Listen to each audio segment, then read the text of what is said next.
পায় পাতিছিলে ৰাজধানী হাবুঙে নামৰ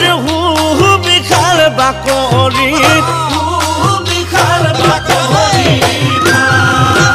কহানৈ পাহাৰতে আজোহা গাঁৱতে